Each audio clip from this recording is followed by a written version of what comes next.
नमस्कार मित्रांनो, मी आज जी गोष्ट सांगणार आहे तुम्हाला त्या गोष्टीचं नाव आहे करकोचा आणि खेकडा. एका जंगलात एक छोटे तळे होते. त्या तळ्याकाठी एक करकोचा राहत होता. तो तळ्यातील मासे पकडत असे व खात असे. अशा प्रकारे तो आपले पोट भरत असे. काही दिवसानंतर करकोचाला मासे पकडणे व स्वतःचे पोट भरणे अवघड जात होते, कारण करकोचा आता म्हातारा होत चालला होता. एखादा मासा त्याच्या हाती लागला तर लागला, नाहीतर त्याला 1-2 दिवस उपाशीच राहावे लागत असे. पण एक वेळ अशी आली की 4 दिवस झाले त्याला एकही मासा पकडता आला नाही. त्यामुळे तो 4 दिवसांपासून उपाशी पोटीच होता.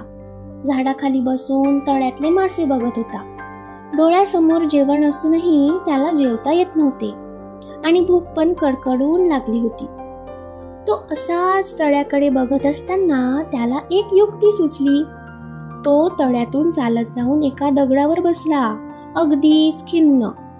मग तळ्यातील सजीव विचार करू लागले, काय बरं झालं असेल या करकोचाला.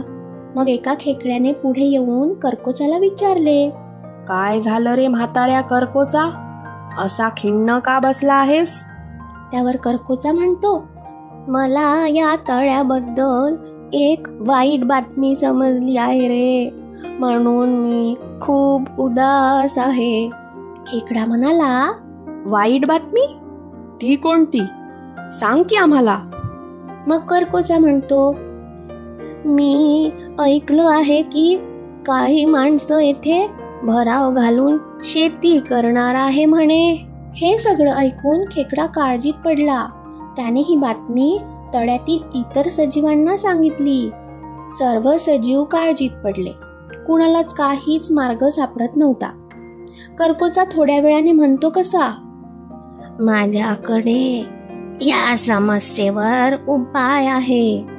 मला एक जवळच असलेलं तळ माहिती आहे. जर तुम्ही तयार असाल तर मी रोज काही माशांना दुसऱ्या तळ्यात सोडून देईल. मी एकाच वेळी सगळ्या माशांना सोडलं असतं, पण माझं आता वय झालं असल्यामुळे मला ते काही जमणार नाही. जर तुमची काही हरकत नसेल तर मी रोज 2-3 माशांना दुसऱ्या तळ्यात सोडून देऊ शकतो. तळ्यातल्या प्रत्येक सजीवाला ही कल्पना आवडली आणि सगळे तयार झाले. सगळ्यात आधी 2-3 मासे करकोचाने तळ्यात नेण्यासाठी चोचीत पकडले, पण त्यांना तो तळ्यात न नेता एका उंचवट्यावर असलेल्या दगडावर घेऊन गेला आणि त्यांना फस्त केले. असे 3-4 दिवस झाले. मग त्याला वाटले, रोज मासे खाऊन कंटाळा आलाय, आज काहीतरी नवीन जेवण करून बघावं. म्हणून त्याने खेकड्याला नेण्याचे ठरवले. खेकडाही तयार झाला. रस्त्यात खेकड्याने विचारले, कुठे आहे तळ? तर करकोचाने दगडाकडे बोट दाखवले. खेकड्याला सर्व प्रकार लक्षात आला आणि त्याने स्वतःला वाचवण्यासाठी प्रयत्न सुरू केले आणि करकोचाचा गळा पकडला व त्याला मरेपर्यंत जाऊच दिले नाही आणि त्याच्याचमुळे खेकड्याचा जीव वाचला. तर मित्रांनो, यावरून आपल्याला असा बोध मिळतो की नेहमी प्रसंगावधान राखा आणि जेव्हा धोका असेल तेव्हा त्वरित योग्य कार्य करा. धन्यवाद.